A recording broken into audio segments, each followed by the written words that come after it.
كفروا يعلمون الناس السحر يعلمون الناس السحر ما كفر سليمان ولكن الشياطين كفروا يعلمون الناس السحر يعلمون الناس السحر وما كفر سليمان ولكن الشياطين كفروا يعلمون الناس السحر يعلمون الناس السحر ما كفر سليمان ولكن الشياطين كفروا يعلمون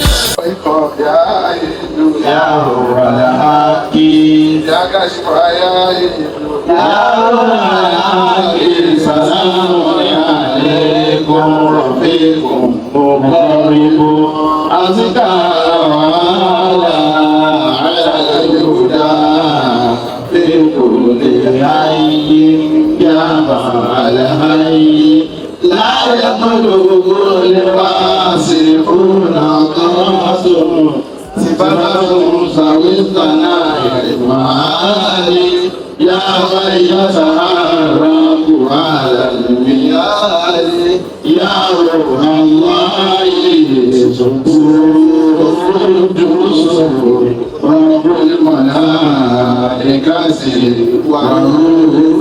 والروح. adúpẹ́ fún Ọlọ́run Alhamdulillah. gbogbo ẹja parapọ̀ ká ní Ọlọ́run ó ṣeun àwa mùsùlùmí ká ní alhamdulillah. Alhamdulillah. On demande à tout le monde de dire merci Dieu ou Dieu merci. Pourquoi je dis merci Dieu, c'est en fonction de la façon dont ils l'ont dit et je l'ai interprété littéralement. Le méthode dit merci scientifiquement, on dit Dieu merci.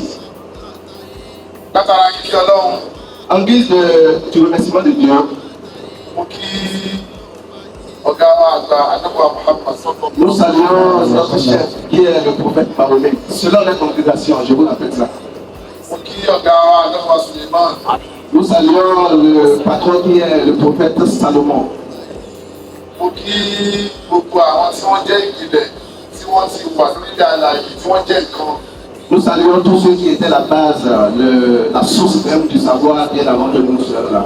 mo kí òjíṣẹ́ Ọlọ́run tí a pè ní sáà àdọ́bí yín sáà sí èyí pè ní àdọ́bí wa Jésù. Il a dit qu'il salue le prophète Issa qui est aussi Jésus, fils de Marie, que vous appelez Jésus aujourd'hui. mo kí ọba wa Ọ̀rúnmìlà.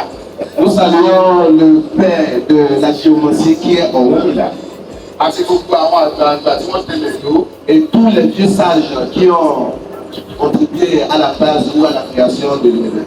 ní gbogbo tẹ́lẹ̀kàlù bá tẹ̀lé nǹkan lọ́dọ̀ ẹ̀ gbogbo yín la kí. Tous ceux que vous reconnaissez en tant que gourou ou bien en tant que prédécesseur ou cette personnalité-là qui a marqué l'histoire à travers le temps, nous les saluons à leur place. nítorí pé ẹni tó ní kò sí nǹkan kan Celui qui dit qu'il n'y a rien qui n'existe rien sur terre, onítọ̀hún ọ̀gá lórí rí. cette personne il n'a juste vu que le caméléon. ẹni tó bá rí ọ̀gá yìí Et celui qui voit le caméléon, yóò lóun rí kan. il va dire que j'ai trouvé quelque chose d'extraordinaire. torí pé ó rí pé ọ̀gá lè gba àwọn èèyàn méjì mẹ́ta lẹ́ẹ̀kan náà. Parce que le caméléon est capable de prendre l'image ou la couleur de deux choses différentes ou de 10 choses différentes à la fois. ṣùgbọ́n ní tí ìrìn yẹn bá jì Mais pour quelqu'un qui a vraiment évolué, tó ń tọ̀hún bá pàdé tí wọ́n pè ní afúnkẹ́kẹ́ níyẹn. si la personne rencontre ce qu'on appelle Afro Kekeniye, ọ̀tọ̀ ni afúyẹ́ gẹ́gẹ́ níyẹn. il y a une différence entre Afouye Kekeniye et Afro Kekeniye. afúyẹ́ gẹ́gẹ́ níyẹn làwọn ẹlẹ́yẹ lò. Afouye Kekeniye est ce qu'utilisent les porteurs d'oiseaux, c'est-à-dire ce qu'on appelle les sorciers aujourd'hui. Parce qu'il y a une différence entre les sorciers et les porteurs d'oiseaux. Qu'est-ce qu'un sorcier? Le sorcier, c'est celui qui utilise les matériels mystiques pour faire le rituel.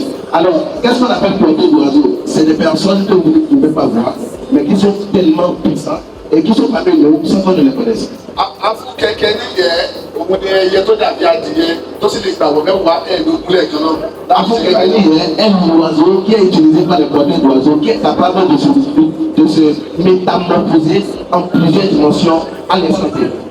ẹni tó bá wá rí irú ẹ̀ yìí ṣé wọ́n wá fi wé ẹni tó rọ́gà tó wá ẹni tó rí ọ̀gà tó lè gbà omi mẹ́ta. Et celui qui a une fois vu ces oiseaux porteurs d'oiseaux, ces oiseaux que les porteurs d'oiseaux utilisent, si quelqu'un l'a une fois vu, il ne peut pas dire, il ne peut pas être de la même façon que celui qui a vu le caméléon. Parce que ce que peut faire cet oiseau, c'est tellement énorme plus que ce que peut faire le caméléon.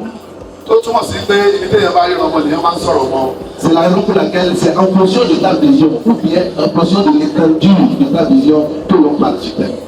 àwọn máa mọ báwo lọ́pọ̀ èèyàn ṣe mọ lágbára ọ̀rọ̀ ẹ̀ láàrin ìṣẹ́jú márùn-ún. On va savoir la capacité d'une personne à traverser vie en passion de 5 minutes. bẹ́ẹ̀ náà láwọn sì máa gbọ́ àgbọ́yé ọ̀rọ̀ ẹgbẹ̀rún wákàtí àwọn àgbọ́yé láàrin ìṣẹ́jú márùn-ún. Et c'est possible d'avoir la compréhension d'une connaissance de 20 ans à l'espace de 5 minutes si c'est un sage qui le dit. àwa fi eléyìí àfi kí gbogbo àwọn tí wọ́n ti wà síwájú káwà tó wà. Nous utilisons cette méthode pour saluer ces personnes-là qui nous avaient précédés et qui avaient utilisé ce que c'était le pouvoir bien avant que nous ó soyons. dájú tó bá ní tọ́lá ń ṣe ò dáa Celui qui dit que ce que Dieu a fait n'est pas bien, tàbí sọ pé lọ́wọ́ ń dá nǹkan kan sí ò dáa.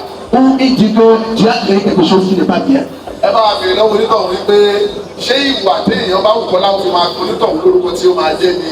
il va demander à cette personne qui pense que tout ce que Dieu a créé n'est pas bien et il y a d'autres choses qui ne sont pas bien et qui considèrent que ce n'est pas Dieu qui l'a créé. Il faut demander à cette personne. tó túmọ̀ sí pé ẹ bá lọ́wọ́ ń dáhùn tí ò dáa.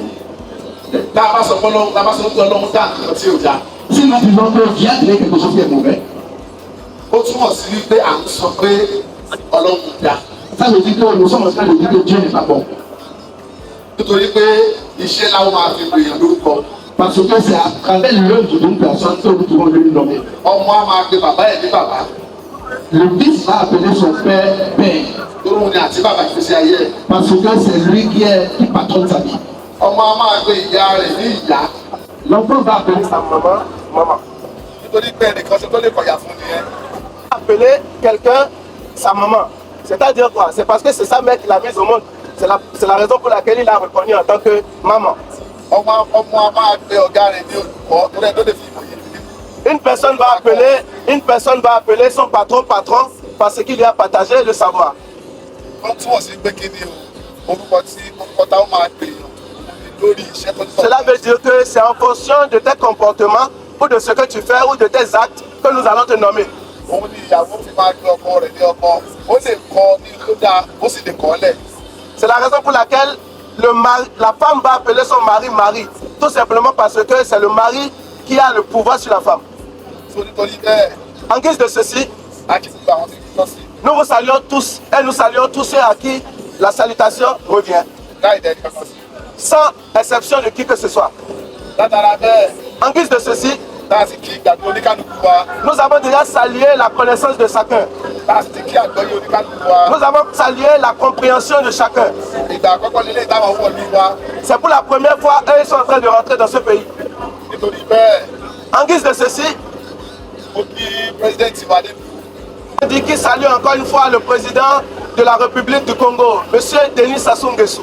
kọ́lọ́ jẹ́ kẹ́mi wọ́n kú Que Dieu leur prête longue vie, pẹ̀lú àlàáfíà ara avec la santé de fer inoxydable, àti ìfọ̀kànbalẹ̀ avec la paix du cœur. kọ́lọ́ má bàtà fún wọn lọ́wọ́.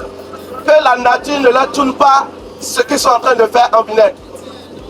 látara kíkí wọn En guise de la salutation, a kí gbogbo àwọn tọ́jọ́ ń ṣèjọba pátápátá nous saluons tous ceux qui sont dans le gouvernement, láti ibi tó ti bẹ̀rẹ̀ débi tó dé depuis le début jusqu'à la fin, láti òkè désàlẹ̀ wù. depuis le haut jusqu'en bas. látara bẹ́ẹ̀ En guise de ceci, a kí gbogbo àwọn olórí nous saluons toutes les têtes couronnées tí wọ́n di gbogbo àyè kọ̀ọ̀kan mú qui ont détenu chaque zone de pouvoir dans ce pays.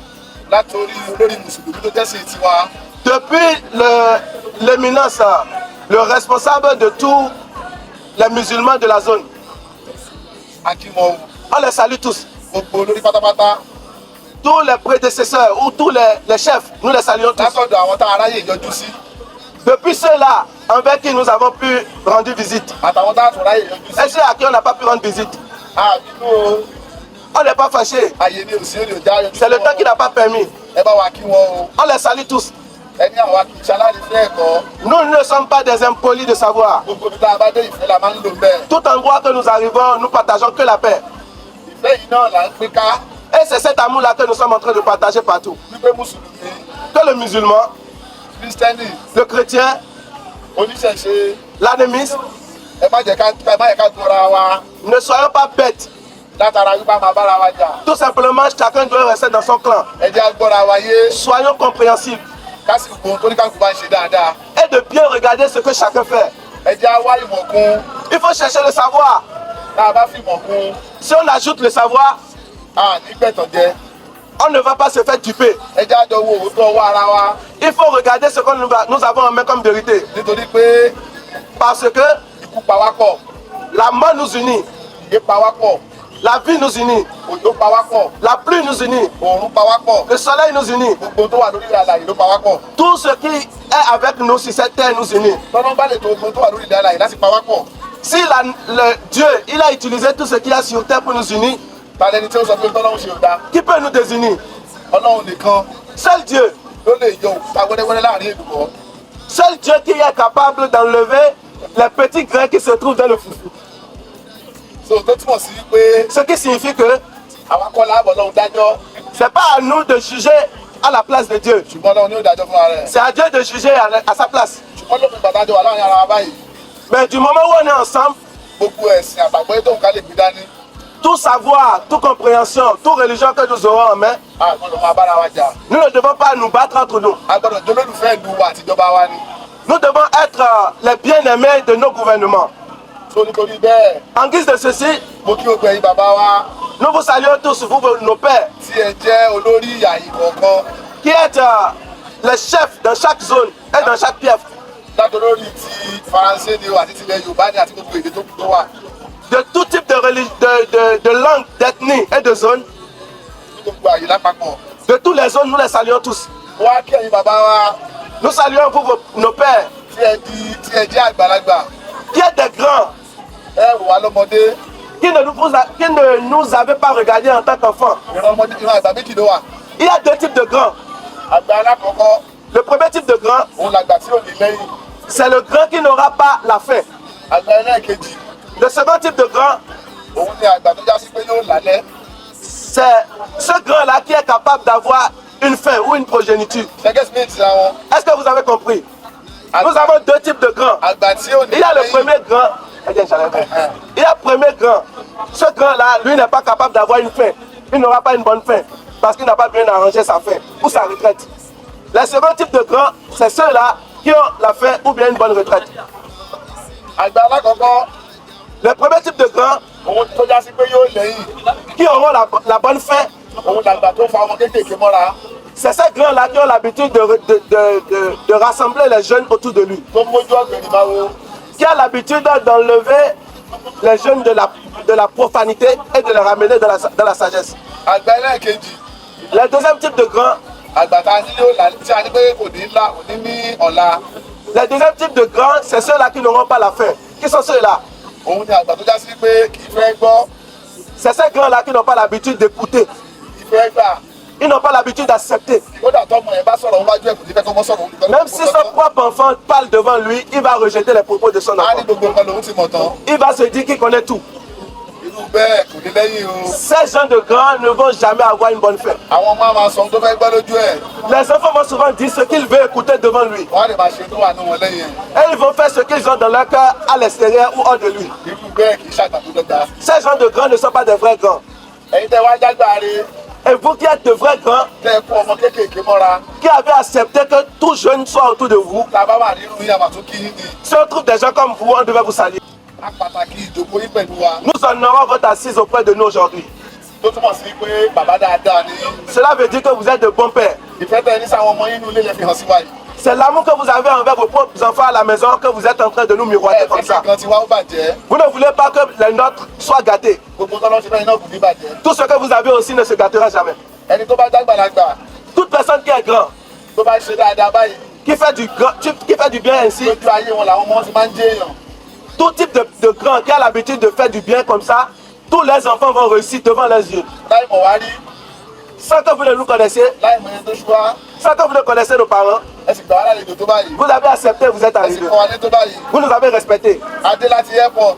Nous sommes venus depuis Ẹ l'aéroport. ta àwọn ọmọ yín síta. Vous avez envoyé vos enfants. Mo rí èrò ẹ̀rú sí bàbí. Pour l'accueil, ils ont trouvé des gens et ils étaient ébahis. Wọ́n ya fọ́tò wa káàkiri gbogbo ìlú. Ils ont partagé nos photos partout. wọ́n gbé sátẹ̀wọ́, Ils nous ont partagé partout. wọ́n gbé sí fóònù, Ils ont partagé ça dans les wọ́n téléphones. gbé sáṣọ, Ils ont mis ça dans les habits. wọ́n bẹ̀rẹ̀ sí pariwo wa bíbá Ils sont en ìbáyìí train de lọ. parler de nous comme si que nous dépassons ceci. Ẹ̀mí àgbà náà ń pọ́nlé lára wa. En réalité, c'est la source que vous êtes en train de respecter à Àwọn ẹ̀mí travers nous. Ọlọ́run ni wọ́n ń pọ́nlé lára Vous wa. êtes en train de respecter les entités autochtones à travers nous. Ọlọ́run tó ní gbogbo wa lẹ̀ ń pọ́nlé lára wa. C'est le Dieu qui nous a tous unis ici que vous êtes en train de respecter à travers nous. Aṣọ yìí oníkálukú yìí ò ní fàyà o. Les habits, les tenues de respect que vous avez ne se déchirera jamais. Wọ́n lájọ́ àti arìnrìn-àjò bá ṣe ó máa ń sáré gbà. Ils ont dit que la prière qu'un voyageur fait s'exauce toujours. Mi ò mọ̀ pé èlé kí náà kọ̀ọ̀kan tí ó tún dùn níbi Il báyìí. ne sait pas comment il va vous saluer plus que ça, mais il est plus ému que Lẹ́yìn ça. àgbàlagbà ní ká nínú ṣe é bí ó ṣe é ṣí bí igbá ni. Kò bá dọ́gba. Ils ont dit que les vieux ont dit, si le ventre est capable d'être ouvert, ce serait bien. A dúpẹ́ fún yín o. Nous vous remercions énormément. Ọlọ́run bá wa dúpẹ́ fún yín o. Que la nature vous remercie. Gbogbo akitiyan yín lọ́tún lósì. Tous vos efforts à gauche, à droite, Kí ìjókòó yìí lè ṣe pour que cette assise ait lieu, pẹ̀lú bí wọ́n ṣe ranjúmọ́ tó.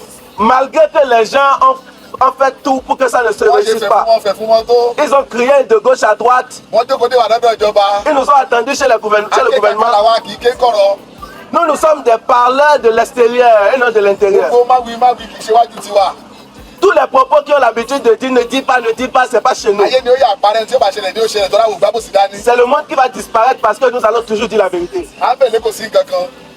Ah, demain, il n'y a encore rien sur terre. Ẹni tó bá ń lérí torí kò ní nǹkan kan lọ́wọ́ ni. Toute personne qui a l'habitude de crier bien avant qu'un acte ne soit posé, il faut savoir Ẹni qu'il tó n'a bá rien. wà fún kẹ̀kẹ́ níyẹn tí mo sọ lẹ́ẹ̀kan yẹn. Celui qui connaît l'oiseau des porteurs d'oiseaux vraiment, Yóò mọ̀ pé bí ayé ṣe le tó bẹ́ẹ̀ náà ló ṣe dùn tó. il va savoir que tel que la vie est difficile, c'est ainsi que c'est juteux. Ẹ̀yin bàbá mo mà kí yín o. Vous les pères, on vous salue. Ẹ̀yin ìyá wa mo mà kí yín o. Vous les mamans, on vous salue. Ẹ̀yin ìyá bí amọ̀ gidi. Vous les bonnes mamans Bẹ́ẹ̀ fìfẹ́ hàn wá. qui nous avez miroité votre Gbogbo amour. tó jáde lára yóò ní ṣerú láyé. Tous les enfants qui viennent de vous ne seront jamais esclaves de la vie. Ìkan làdúrà mi fún gbogbo ojú tó kàn mí lénìí. Leur prière est unique pour tous les yeux qui les a vus aujourd'hui. Gbogbo ọmọ tó bá tara oníkálukú jáde lójú ayé yìí ni wọ́n á ti dè èèyàn. Tous ceux qui sont ici, tous les enfants qui vont venir de vous, prospéreront à coup sûr. Kọ́lọ́ wọlé akẹ́ lójú ayé ìyá tó bí mi mo ti dè èèyàn. Que la nature regarde ou que Dieu regarde le fait que c'est en vision de ses parents qu'il a réussi, tous vos enfants réussiront. Gbogbo tẹ́yìn náà fẹ́ lọ́wọ́ àti fún yín. Tout ce que vous voulez, la nature vous l'offrira. Gbogbo ẹ̀yin bọ́dà mi, Tous les frères, les jeunes frères, ẹ̀yin bàbá wa, nous, nos parents, ẹ̀yin sísítà wa, nos sœurs, tẹ́yìn náà fìfẹ́ hàn wá. qui nous avez miroité votre amour, Ọlọ́run ní bí ó bàjẹ́ fún yín. la nature ne vous décevra jamais. Gbogbo tọ́lọ́ ń ṣe fún yín. Tout ce que la nature vous a fait de Ó sì bien, máa dára sí. ce sera encore plus bien. Mo kí gbogbo wa lápapọ̀ On vous salue tous ní òkú tí ó tẹ̀ wá lọ́rùn láàyè wa. avec une salutation qui va vous honorer à votre place. Gbogbo òkú náà kí wa o. On vous salue de cette Ọlọ́run façon. bá wa kí yín o. Que la paix et la nature, la paix et la santé divine soient avec vous. Il dit ceci, c'est parce que lui, il est musulman. Mo wá kí wa pé salamu aleykum wa rahmatulahi wa barakatuh. Il vous salue en tant que salam alaikum wa rahmatullahi wa barakatuh. Àfáà tí wọ́n darí ètò. Àfáà tí wọ́n darí ètò. Àwọn ọjà. Kí ló ṣẹlẹ̀?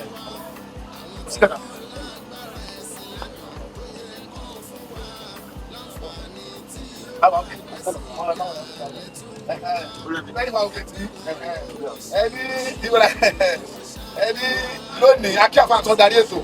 Nous saluons notre frère qui a dirigé l'assise. Tó lọ́wọ́ wọn ìjánu ètò wà. C'est parce que c'est dans leurs mains, entre leurs mains se trouve la direction de l'assise. Ọlọ́mọdé bàjẹ́ fún wọn. Que la nature ne les déçoive jamais. Ẹ̀yin bàbá wa àtẹ̀yin ìyá wa àtẹ̀yin ẹ̀gbọ́n àtàbúrò lónìí. Vous, nos parents, nos mères, nos soeurs, nos frères, aujourd'hui, Nígbà tó rí ẹ̀jókòó, pourquoi nous sommes assis aujourd'hui? kí la wá ṣe bí? Qu'est-ce que nous sommes venus faire ici aujourd'hui? Nǹkan méjì la máa wá ṣe. Nous sommes venus faire deux choses. Alákọ̀ọ́kọ́, La première des choses, ọmọ yín fẹ́ kí n rí bẹ́ẹ̀ ṣe nínú ìlú yìí. moi, je voulais que vous voyez comment je suis dans ce pays. Ó fẹ́ kí n rí wà yín. Il veut que... Bon, moi, je veux que vous voyez... Ó fẹ́ C'est-à-dire... kí n rí ṣe sí yín. Ok. Ok. Ce qui s'est passé, c'est quoi? Ils ont deux raisons pour lesquelles ils sont là aujourd'hui. La première raison, c'est quoi? C'est que moi, je veux qu'ils viennent voir ce que vous êtes aujourd'hui. Ó fẹ́ kí n rí pé ìdá olójú méjì ni yín. Je veux qu'ils viennent voir que vous êtes une épée à double tranche. ó jẹ́ kí n mọ̀ pé ẹ lágbo ara ẹ mọ̀ sí ní àgbo apá wọn. Je veux qu'ils viennent être témoins du fait que vous êtes une épée à double tranche qui est capable d'arranger et de gâter aussi. bọ́ọ̀lù jíjà yẹn ṣe máa ń rí nìyẹn o. Les vraies personnes, c'est comme ça, ils sont dans la nature. èèyàn gbọ́dọ̀ jẹ́ ìdá olójú méjì.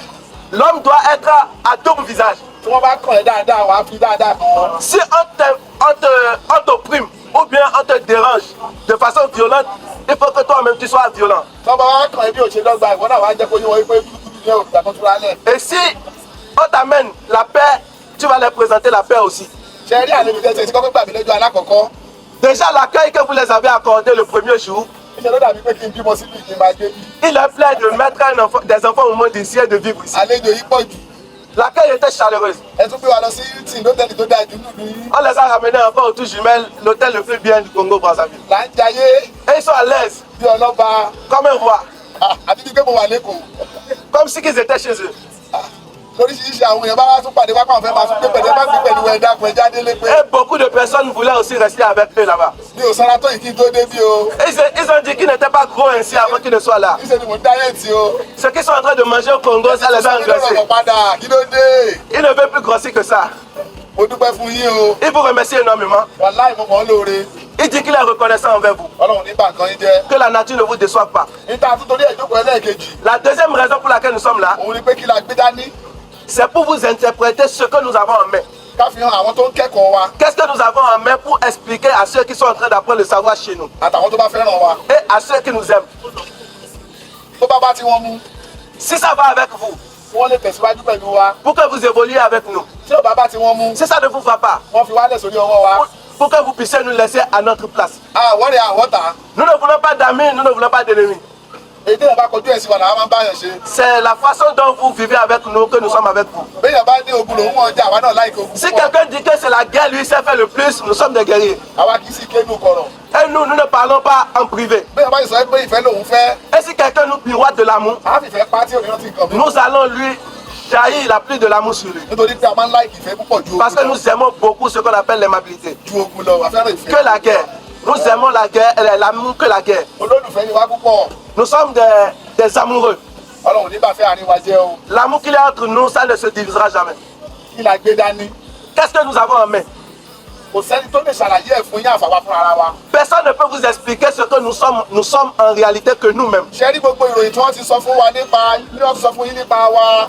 Vous voyez tout ce que vous ẹ máa expliquez. ẹ máa bọ̀ lẹ́gbẹ̀ẹ́ bíbá yìí torí kámẹ́rà lè gbé yín wọ́n lè gbé yín náà lẹ́nu. wọ́n lè wọ́n kó díjà tí ó wẹ̀ ó dọ̀gba báyìí. gbogbo ìròyìn tí wọ́n ti sọ fún yín nípa wa. Toutes les explications que vous avez déjà faites sur nous, tí wọ́n la fẹ́ bàlújẹ́. que nous sommes venus diviser le monde, tí wọ́n la fẹ́ bẹ̀sìn que jẹ́. nous sommes venus diviser les religions, tí wọ́n fi wá wí àwọn tó ti gbá yín rí. et qui sont en train de nous comparer à ceux-là qui vous avaient tués. tí wọ́n fi wá wí àwọn olè. Ils nous ont comparés comme des voleurs. tí wọ́n fi wá wá àwọn òpùrọ́. Ils nous ont comparés comme des menteurs. ẹ sọ fún wọn wípé irọ́ ni o. Ils vous ont dit d'écouter aujourd'hui que c'est du mensonge. ìdí ẹyọ kan lẹ́yìn fi gbà pé irọ́ ni gbogbo tó ń sọ. C'est une seule raison, vous allez savoir que c'est du mensonge. gbogbo ẹ̀kọ́ táwa bá kọ́ ọ̀yàn pátá. Tout ce que nous allons vous enseigner, àwa fàyè pé ẹ̀kọ́ lè ní ìdánwò lọ́la. nous avons laissé la place de la théorie et de la pratique. Vous apprenez aujourd'hui, vous pratiquez demain. ẹni gbogbo ẹni tó sọ pé lọ́la gbé dání. Il faut dire à tous ces gens-là qui disent que nous avons le àwa mensonge. challenge ẹ̀ lénìí. Nous lui ordonnons de venir aujourd'hui. tó ń tàn yín jẹ. Celui qui vous ment, tó ń sọ tí ò dá nípa wa fún yín. qui vous dit des énormités envers nous, tó sì já sí pé àdápa irọ́ ni. alors que c'est du mensonge. onítọ̀hún ẹ sọ pé a challenge ẹ̀. Nous demandons à ceux-là qui ont l'habitude de dire que nous ne faisons que du mensonge.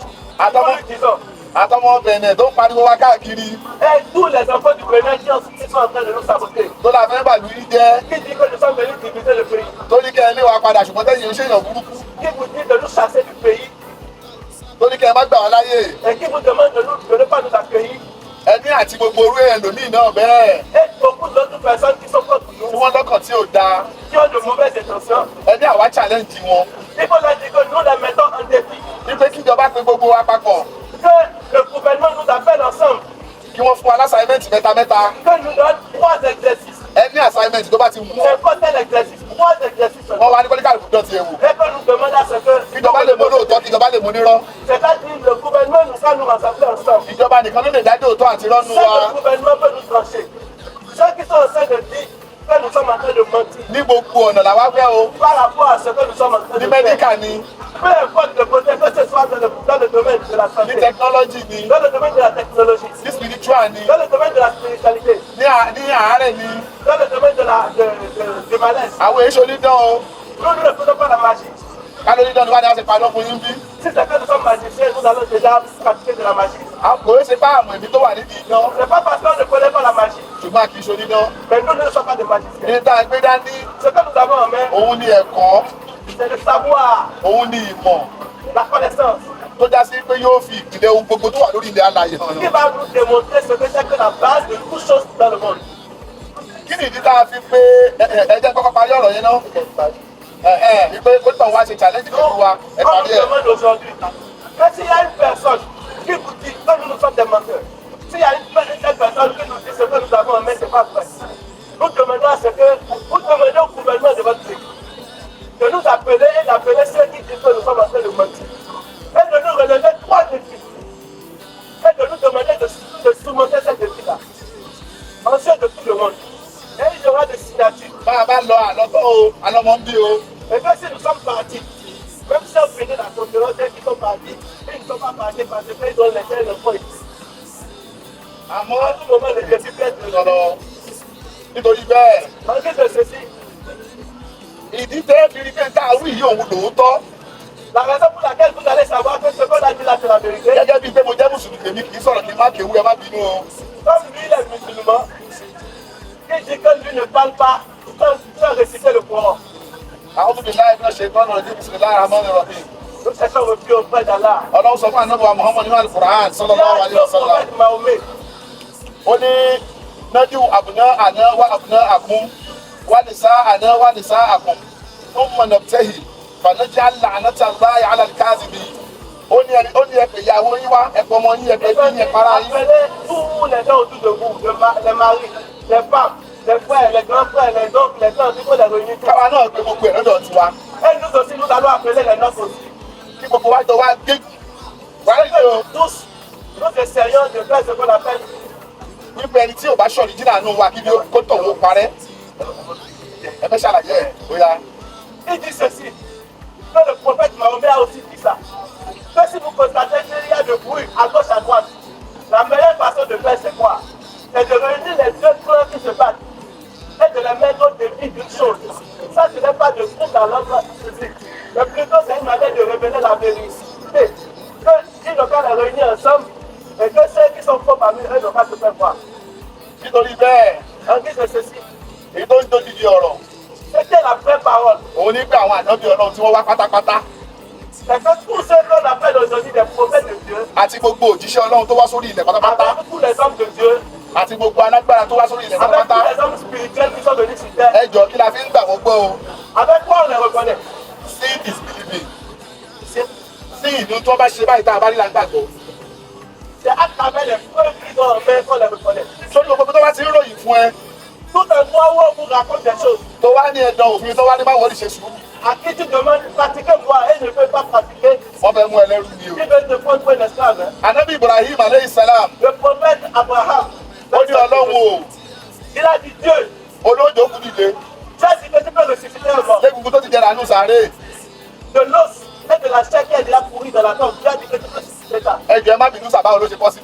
Il demande à Dieu, s'il dit que tu as quelqu'un qu'on a déjà enterré, ọlọ́run ní et qui Ibrahim est déjà décomposé, tu vas le ressusciter. En guise de cela, je veux que toi, Dieu, pratique-moi ce que tu as dit. ọlọ́run ní Ibrahim ó mà bàjẹ́ o. Dieu a dit à Abraham, c'est bizarre, hein? ṣé ó gbà mí gbọ́ ni Tu ne me crois pas? anabi Ibrahim dáhùn ayọ̀ Kùránì ni o.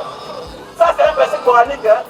anabi Ibrahim fèsì pé Et Dieu lui a dit, tu ne me crois pas? ìyẹ̀tìmọ̀ iná kọ́lì bíi kọ́kàn mi lè bá a balẹ̀ ni. Abraham a dit que c'est pas que je ne te crois pas. kí n lè mọ̀ pọ́lì jìnnà ni mo gbé C'est dání. juste que je vais avoir une certitude de ce que tu me donnes. báwo ni wọ́n ṣe ń pè nǹkan ní fóònù tí ò ní lè kù. Comment on peut t'appeler quelque chose que c'est un téléphone, mais tu ne peux pas appeler avec? ẹ sì ní kí n gbàgbọ́ kó lè pè náà kó kàn pè ní. Et tu me demandes de croire que ça peut appeler. irú ìgbàgbọ́ òṣìwò nìyẹn. Ça, c'est quelle croyance absurde. ìtọ́lọ́ ń bá aṣọ kọ́ nìyàwó ara àgbẹ̀ lọ́hún yé. Dieu ne nous dit pas ça, c'est nous qui ne comprenons pas Dieu. gbogbo ibi tó bá ti ń dààmú ọlọ́run kọ́ ìwọ ló ní làákàyè. Tout endroit où tu te déranges pour réussir, il faut savoir que Dieu n'est pas là. Ọlọ́run ti sọ ní Al-Qur'ani fún wa wípé Dieu a dit dans le Coran que ceci. ibi tó o bá ti rí ìbànújẹ́ Tout endroit où tu trouves le malheur, fábímọ kásábátì àìdí ikùn mú láfọwọ́fà ẹni. Tout endroit où tu trouves le malheur, il faut savoir que ça. tó ń túmọ̀ sí wípé ilé ayé tá a wà yìí Dans le monde dans lequel nous sommes, bí ẹ bá ṣe pọ́n ọmọ ní oṣù jèrè ẹ̀ mọ́. c'est en fonction de l'intelligence d'une personne que la personne pourra l'utiliser. Báyìí ó ti ní pressure ẹ̀ ti rẹ̀ nípa àdúgbò náà. Alhamdulillah. so látara bẹ́ẹ̀ nígbà Ọlọ́run wá ní ànábì Ibrahim o. Dieu a dit à Abraham, ó dà tó bá rí bẹ́ẹ̀ lọ mú ẹyẹ ọ̀tọ̀ọ̀tọ̀. Dieu a dit à Abraham, s'il en est ainsi et que tu ne me crois pas, que moi j'ai dit que je peux susciter un mort qui est déjà mort décomposé dans la tombe, moi je peux le ressusciter. Maintenant toi tu me demandes aujourd'hui, est-ce que c'est possible? Donc si tu ne me crois pas, il faut aller chercher. ẹyẹ ọ̀tọ̀ọ̀tọ̀ ẹ máa fún un lẹ́yìn kọ̀ọ̀kan. Il a dit d'aller chercher plusieurs types d'oiseaux. ok ọjọ́ bàbá mi wá. tó wá gé oríṣiríṣi ẹyẹ ọ̀tọ̀ọ̀tọ̀ yìí lọ gé wọn sọ́tọ̀ọ̀tọ̀. Il faut prendre plusieurs types d'oiseaux et les découper petit à petit. tó bá ti wá gé tán Après les avoir découpés, ìwé wọn pọ̀. il faut les mélanger. ó yẹ wá lọ fún wọn sí gbogbo orí òkè. Il faut aller maintenant le partager sur de grosses montagnes. mo bá wá kí wọ́n lẹ́yìn kọ̀ọ̀kan pé ẹyẹ olóńgbò Et tu vas appeler le nom de chaque oiseau. ẹyẹ odídẹrẹ o ìgbòho náà ni wà. Si tu appelles le perroquet, tu vas appeler aussi la clamorose.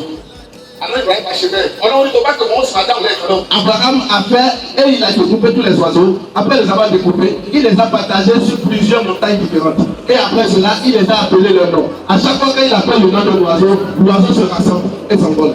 àná Ibrahim bá ṣe bẹ́ẹ̀ Quand le prophète Abraham avait fait ça, ó bá pè gbogbo àwọn ẹyẹ lẹ́yìn kọ̀ọ̀kan quand il a appelé chaque oiseau, àwọn ẹyẹ bá bẹ̀rẹ̀ sí sáré wá. et les oiseaux ont commencé à courir vers lui. sójú ìwọ̀n fẹ́ẹ́ nìkan ní ìsìnkú sọ pé òun lóògùn Est-ce que c'est interdit à quelqu'un aujourd'hui qui dit qu'il est capable de faire quelque chose tóun bá sì pé òògùn yóò máa ń dáhùn lọ́jọ́ kan. et qu'il est capable d'appeler quelque chose ou de réaliser quelque chose et que ça fonctionne? Est-ce que c'est interdit? ṣùgbọ́n ẹ̀yin sọ pé àwọn ọmọ yẹn àlọ́ ìrọ̀ ẹ̀yin náà ẹ sọ fún ẹfún mi ní ìtọ́jú òògùn yẹn lọ. Alors, quand vous dites à quelqu'un qui a un pouvoir, qui est capable de réaliser quelque chose, de faire de miracles, quand tu lui dis que ce qu'il a en main, c'est du diabolique. Alors, toi-même qui as dit que Dieu t'a envoyé, il va falloir que tu sortes ce que tu as en main. káwá sọ fún pé ìgbàgbọ́ ni kò ní o káwá sọ fún pé ìgbàgbọ́ ni kò ní kó má wọlé. Ah, ok. Nous allons lui dire que, comme toi, tu as le sens, qui a la croyance, et que nous avons le pouvoir, garde ta croyance et nous avons gardé le pouvoir. a fi tó ju tiẹ̀ náà wọ́n ni. Nous allons te montrer ce qui dépasse ta foi. òun ló ṣẹlẹ̀ sọ́mọ yín òun là ń tó dúró yìí. C'est ce qui m'est arrivé moi qui suis devant vous. ọ̀rọ̀ débi sísọ. Il est temps de parler. níjọ́ tó dọ́dọ̀ mi ó di irun dé irun ṣọ̀gbọ́n yóò di dọ́dọ̀ mi. Le jour où j'étais allé pour la première fois rencontrer mon professeur, bẹ́ẹ̀ qui se trouve devant moi, j'avais fait des locks sur la tête. ìrẹ́ tó ń wá lọ Et c'est pas des simples locks, c'est des locks d'un égrégore qu'on appelle Shango. Donc, wàláì ça, là wàláì là sur la tête. ó di irun ṣọ̀gbọ́n dọ́dọ̀ mi ni. J'avais cette tresse-là sur la tête pour arriver chez lui. ó wá ń sọ fún mi lọ́jọ́ náà wípé bàbá J'étais en train de lui dire le jour-là, ìní forí kan forí kan balẹ̀ fún j'ai dit, je ne vais plus jamais mettre la tête par terre pour prier à moi. ó ní òòṣà ni màá sì ti fi. Que moi je lui ai dit que je vais rester qu'avec les grégores jusqu'à la fin de ma vie. ó ní torí pé òun ní ṣìgìdì tó dá sí pé tóun bá pè é láàárọ̀ yóò sì hun un lára òun ó sì rán lọ sẹ́ni pé yóò sì lọ jíṣẹ́. Parce que dans le temps, j'avais un grand fétiche. Et ce fétiche, je suis tellement sûr de moi. Quand je me dis, la religion ne peut pas me donner, parce que ce fétiche, quand je le commande, à coup sûr, me répond. Et tout le monde le sait. ó ní tóun bá pè máa ń jẹ́ òun. Tout ce que je fais, ça réussissait. ó ní ṣùgbọ́n gbà tóun gbọ́ ọ̀rọ̀ mi tí mo sọ wípé tó bá dá sí pé torí pé wọ́n bí ẹ sínú ẹ̀sìn kan ló ṣe ń sin ẹ̀sìn yẹn ó túmọ̀ sí pé Ọlọ́run tó dá ẹ̀kọ́ ló ń sìn bàbá ẹ̀ ló ń sìn tó bá sí pé díẹ̀ sí ní ọbẹ̀ ẹ̀sìn kan. Alors, le jour là, il m'a dit, c'est tout simplement parce que je suis né dans l'islam, c'est la raison pour laquelle je fais l'islam. ó túmọ̀ sí pé kí ni o torí pé bàbá ẹ jẹ́ lẹ́sìn yẹn ló ṣe ń sìn. C'est tout simplement parce que tu es né dans une religion, c'est parce que tu es. C'est ìwọ náà wọ́n ní ọkàn ẹ̀ wọ́n ní ọkàn ẹ̀ jáde sùn tán. Ok, on demande à ce que toi-même, personnellement, toi, que tu te poses des vraies questions. ìmọ̀ọ́mọ̀ ọmọ ìmọ̀ọ́mù tó bá yà bàbá olójú ẹ̀kọ́. Le fils, l'imam, c'est-à-dire le dirigeant, le prédicateur islamique, qui a donné au monde un enfant, l'enfant est un musulman. Et si le père était un féticheur, est-ce que l'enfant serait musulman? ọmọ pásítọ̀ tó sọ wípé kò sí ẹ̀fẹ̀ lẹ́yìn Jésù tó bá yẹ pé àpá àdúgbò ẹ̀kọ́. Le fils de pasteur qui dit qu'il y a rien d'autre à part Jésus. Et si c'était un musulman qui l'avait mis au monde. You are religious by birth. You are not religious by faith. Il ne faut pas être musulman parce que tu es né dedans. Il faut être musulman parce que tu veux cette religion. C'est ainsi, il faut, c'est-à-dire dans la vie, il faut choisir ta congrégation spirituelle. C'est la raison pour laquelle nous aussi nous sommes nés dans la religion islamique. Ọmọ yìí náà wá dé ó wá sọ ọ̀rọ̀ kan ló wá mú mi láti sọ pé wà á rí bẹ́ẹ̀ torí mi kì í bá ìdàgbé ẹ̀sìn. Et c'est ce que je lui avais expliqué le jour là. Que c'est tout simplement parce que nous sommes nés dans l'islam, c'est pour ça que nous sommes obligés de rester. Àwa kì í sì dá sọ́rọ̀ òṣèlú. Et c'est ainsi, c'est parce que d'autres personnes sont nées dans le christianisme qu'ils sont chrétiens. Donc en guise de cela, moi je refuse d'être musulman. Donc c'est ce que je lui ai dit le jour là quand je suis arrivé chez lui. Et il faut comprendre que nous n'avons rien contre tout ce qui est politique. On ne parle jamais de ça. Parce que ça ne nous concerne pas. Ọmọ yóò wọlé àbí ìwà sọ fún lọ́jọ́ pé bàbá òun o òṣùlùmí ìyá òun o kódà ìyá òun máa ń dàbò. Le jour là, j'étais en train de lui faire comprendre que ma maman c'est une adepte religieuse, celle qui porte tout droit de la tête jusqu'au pied. On appelle ça le corps. Mo ní kí ló wá mú ètò wá fi sọ fún òṣìṣẹ́ àmọ́. Et il m'a demandé le jour là, pourquoi tu ne fais plus l'islam? Ó lóun lè ti rán ni. C'est parce que je lui ai répondu ce jour là que moi je n'aime pas le musulman. Ó ní tóun wá kiri ní reality. Ce que je suis en train de chercher, c'est la Ó ní vérité. béèrè pọ̀ lọ́pọ̀ lóhun tóun rẹ̀ ní dáhùn lórí àlá yìí. J'ai beaucoup de questions qui me taraudaient dans la tête, dans l'islam que je réponds. Mo lè yóò lágbára o. Et ils m'ont dit le jour là que non, moi je n'ai pas le pouvoir. Ṣùgbọ́n o, ìwọ̀n bẹ́ẹ̀ kọ́ díẹ̀ díẹ̀ díẹ̀ ní wọ̀n bá. Et il m'a dit le jour là qu'il a un peu de savoir. Ṣùgbọ́n ètò ìdámi lójú ní pé tọ́ta àwọn ọlọ́run wọ́n kọ́ akẹ́kọ̀ọ́ láti bàbá wa rúbù láti olúwa ní àṣẹ ìmàrú Salahuddin Abọ́lájí Ajágbèjà Allahu la ilaha illa huwa Allahu jalla jalaluhu. Bàbá sọ lọ́jọ́ náà yìí pé wọn ò ní béèrè mo tún mọ̀ sọ ni o torí mo fẹ́ kẹ́ ẹ béèrè tí ó béèrè ṣubú. Mo fẹ́ kẹ́ ẹ béèrè torí mo fẹ́ béèrè ṣubú. Aujourd'hui, comme vous le savez, il y aura des interrogations et qu'il n'y aura pas de sujet tabou. Tout serait dévoilé. Donc, en guise de cela, préparez vos questions. Et il est en train de dire que le jour là, quand ils ont terminé d'apprendre le savoir chez leur propre professeur, il s'est passé que. Mo wá sọ fún lọ́jọ́ náà pé béèrè gbogbo ìbéèrè tó bá wù lórí àlá yìí. Tí n bá dìde kó fi kèké dáhùn gbogbo tí n bá sọ ìrọ̀ ni. Et ce jour-là, que j'étais avec lui et que j'étais en train de communiquer avec lui, étant pour lui, c'est-à-dire, je suis un prêtre du phare. Alors, quand je lui ai parlé, je lui ai dit qu'il y a des questions que je n'ai jamais trouvé de réponse. Donc, en guise de cela, que personne ne me dise quoi que ce soit à propos de l'islam. Et que si lui-même, il veut me parler de l'islam, je vais le quitter. Et il me disait que, pose n'importe quelle question. Si jamais je bouge d'ici avant de te répondre, il ne faut plus m'accepter. Et il faut me laisser quitter. Lọ́jọ́ tá a rí èrò kúta lọ́fíìsì ní kúta ògbó olókùn. Le jour où j'étais allé vers lui, il y avait des centaines de personnes qui étaient venues vers lui, mais il les a laissés et il m'a pris en charge. Nítorí pé kí ni o kò fẹ́ràn ẹ̀kọ́ púpọ̀. Parce que lui, il dit qu'il aime ce qu'on appelle le savoir. Le fait que j'ai posé des questions, il aimerait de répondre afin de le libérer. Mo lè fẹ́ràn èèyàn bí a ti kó máa ń hàn sí fún òótọ́. Et il a dit qu'il aime beaucoup ceux qui ont l'habitude de prêter attention à tout ce qui est savoir et sagesse. Kò sẹ́ni kan tẹ́ wá ní tí ó kórìíra wa kó ló kórìíra òótọ́. Vous n'allez trouver personne qui va nous haïr si ce n'est pas des menteurs.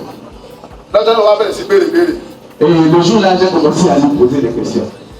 Mo wá sọ fún pé ìbéèrè tó béèrè bí. Et il m'a dit ce jour-là que toute question que je lui ai posée. Ok, mais comment vous voulez?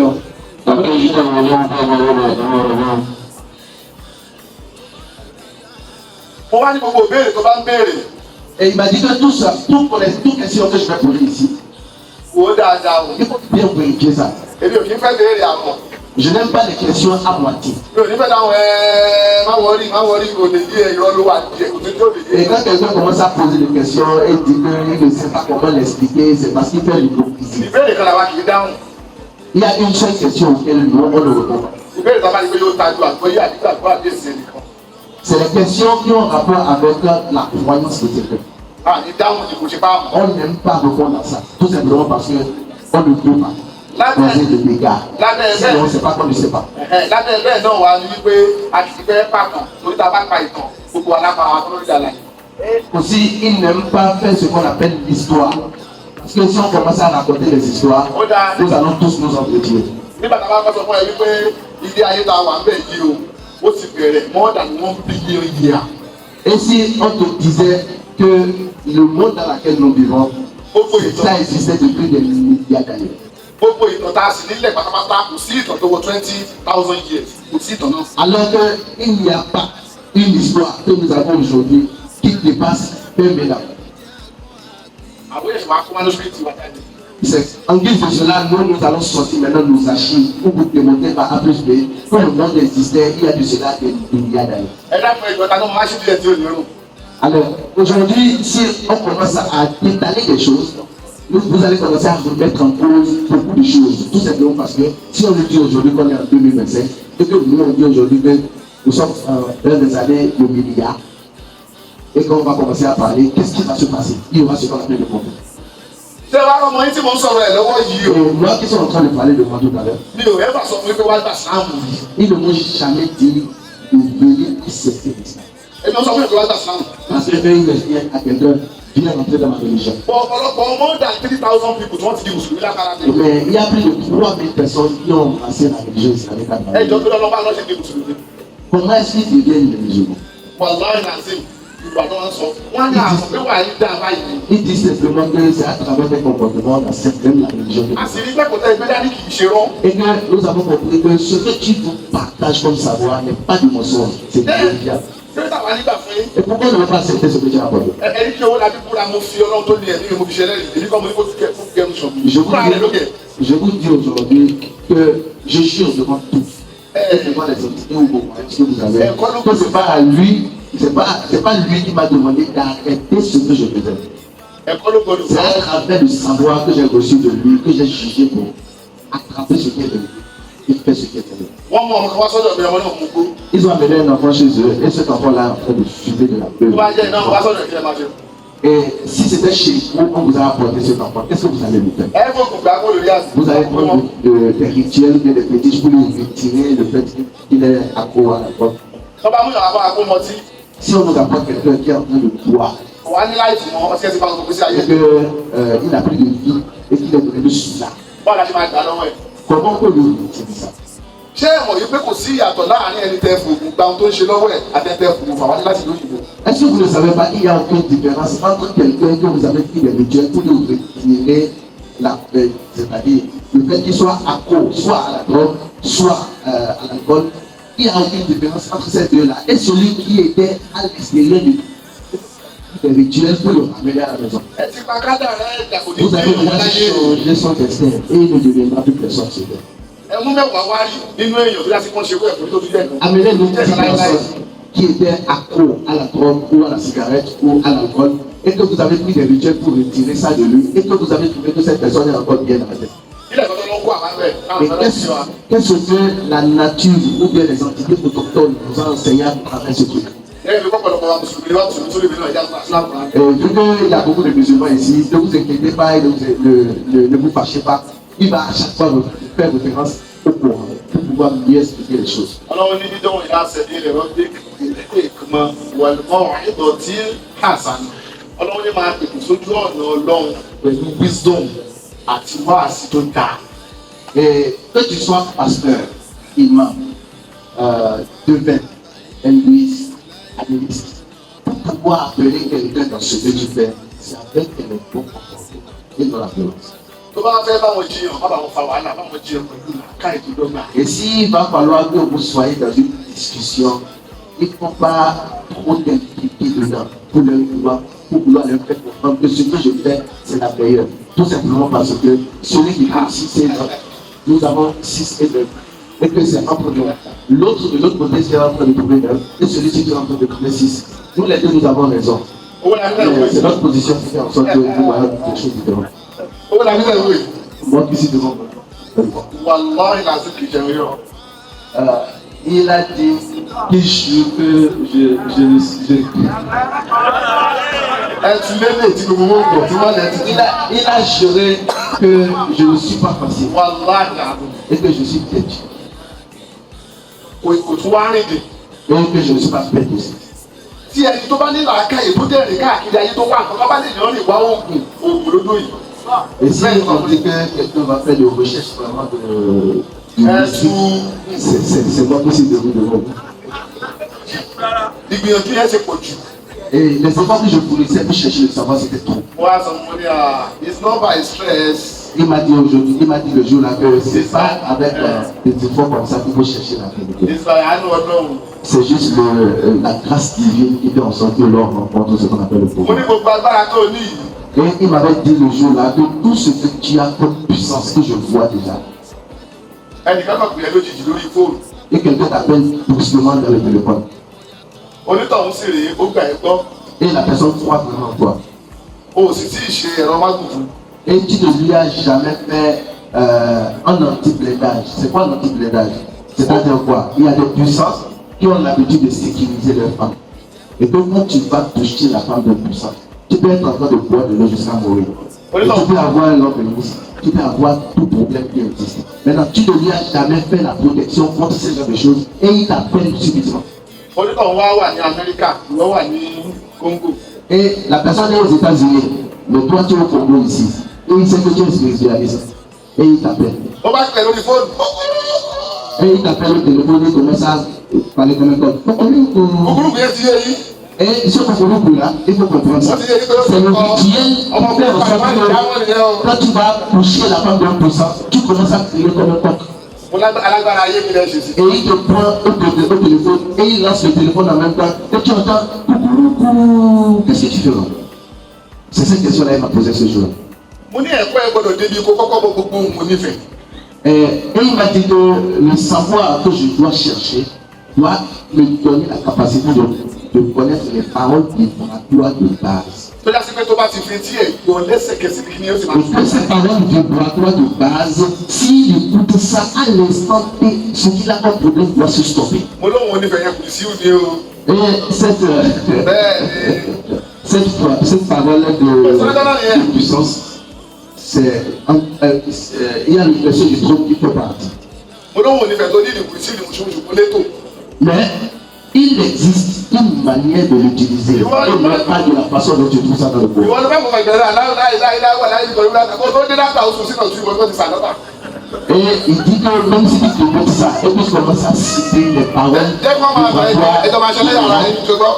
jẹ́ kí wọ́n máa même quand la bẹ̀rẹ̀ tu le termines, il peut déjà mourir. kò sí kàtó bá Tout simplement parce que tu ne connais pas la méthodologie de pouvoir le faire. àwa bẹ̀rẹ̀ ìjọ náà. Et on a commencé les interrogations ce jour-là. ó padà sọ pé mo sì dé wà alhamdulilayi rọ́bì yàrá. Et je lui ai dit ce jour-là que, en tout cas, je suis arrivé à bon port. fúnra rẹ̀ ló sọ ọjọ́ náà wípé bàbá mo fẹ́ padà sínú Islam. Et c'est moi-même qui lui ai dit, en fonction des réponses qu'il m'a dit, qu'aujourd'hui, je regrette. lẹ́yìn ọ̀pọ̀lọpọ̀ dídán wa wò dánwà táwọn tiẹ̀ kó dánwà wò. jẹ́wọ́ ó ti dojú ìjàmbá kan bá wa dá. Et effectivement, dans le temps, au moment où il était en train de me répondre, j'avais des trucs mystiques sur moi que j'étais en train de l'attaquer sur place. Mais ça ne marchait pas. Et je me demandais pourquoi ça ne marchait pas. níwájú ọdún táwọn. Et j'essayais toujours. Et après, lui-même, il ne savait même pas que j'essayais. C'est après que je lui ai dit, mais ce truc-là, je ne rate pas ça. níwájú ọdún táwọn kẹ́rì irọ́ mi ò padà. Il a dit que lui, il n'utilise pas ce qu'on appelle la magie. Parce que la magie existe beaucoup dans ce que je fais. ṣùgbọ́n ó Donc, ní il va reality falloir náà báyìí que je tó trouve kojú la ọ̀. réalité pour pouvoir rester même sur table avec lui. Pour qu'il sache même que j'ai fait quelque chose. Parce que là, il n'a même pas su que j'ai fait quelque chose. gbogbo ìta sọ yìí gbogbo ìta sọ yìí Tout ce qu'on vient de dire, àpèrè àwọn alágbára wọn. on ne dit pas qu'on est des puissants. a ò láwọn alágbára wọn. On n'a pas dit que nous sommes puissants. a ò lájẹ́ nǹkankan. Nous n'avons pas dit que nous sommes énormes et que nous sommes quelque chose. tí ẹ bá gbọ́ ibi tí ohun èmi kéwú ńlá bá ti lé. Si vous entendez quelque part que leur voix est sauteuse, c'est-à-dire ils ont pu poser la voix quelque part, ó túmọ̀ sí pẹ́ni tí ò jẹ́ nǹkankan pariwo ara ẹni ọlọ́run. et cela veut dire que c'est des gens ignorants qui n'ont rien à mettre, qui sont en train de prier que eux ils sont capables. wọ́n bá fi yí onígbà òun kò sẹ́ni kan tó jọ. Et à tout moment où lui trouve cela, il va délégrer la personne à jamais. àṣẹ ọlọ́run ìwọ náà ń lò jẹ́wọ́. Et pour lui faire comprendre que ce que tu es en train d'utiliser, gbogbo apátápátá gbogbo apátápátá àjẹ́ ìjọba àwọn nǹkan kan dé ní ojú àkàlẹ́ fẹ́ ká mọ̀ làwọn mọ̀ wá kan tọ́ra wa jẹ́. et en réalité, nous ne savons que ce que la nature veut que nous sachions. wọ́n bá díẹ̀ bàbá wa mọ̀ ẹ̀ jáde ṣàǹfààní fúnra Alors, wa. le peu que nous allons savoir, il va falloir que nous nous partageons entre nous avec nos assistants. gbogbo wa kọ́ la máa lówó ṣùgbọ́n gbogbo alágbèrè ní fọkànbalẹ̀. Ce n'est pas tout le monde qui serait riche, mais c'est tout le monde qui doit avoir la paix du cœur. kí ni password kọ́kọ́rọ́ sí ìfọkànbalẹ̀. C'est quoi le mot de passe de la chambre de la paix du cœur? òun ni pé kéèyàn mọ̀ pé ara ìgbékọ́ láyé àmọ̀gbé láyé. C'est que tout le monde doit savoir qu'on n'achète pas sa place dans le monde. On est le monde pour mieux vivre dedans. tó o bá lára ìgbé láyé níbo náà ti ń tà á báwo ṣe fẹ́ Si tu dis que tu veux acheter ta place dans le monde, montre-moi là où on achète ça. Et qui sont ceux qui le vendent?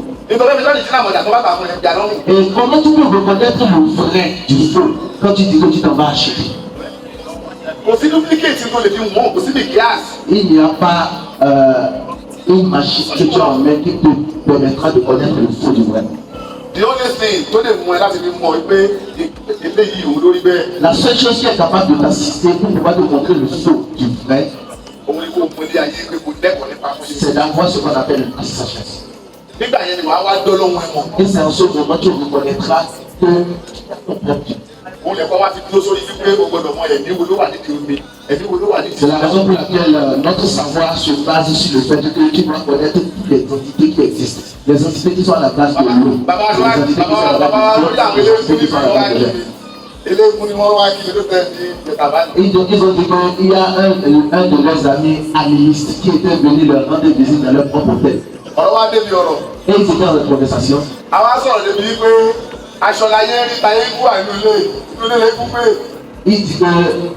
Ils étaient en train de parler et à un moment donné, ils sont arrivés dans le cœur de la conversation où ils leur faisaient comprendre que le revenant que vous sortez, c'est juste la vie que vous voyez au dehors. kí ni ìtumọ̀ ẹni pé Le vrai revenant, c'est à l'intérieur. gbogbo tó bá ṣàkóso òdìdé láyé ṣàgbọ́dọ̀ sókè. Ce qui veut dire quoi? Tout ce que tu vas vouloir faire sur terre ici, wọ́n yẹ ça kó va tó vouloir tó ní ẹ̀yà ayé faire àṣìlọ́ pàdé ayé.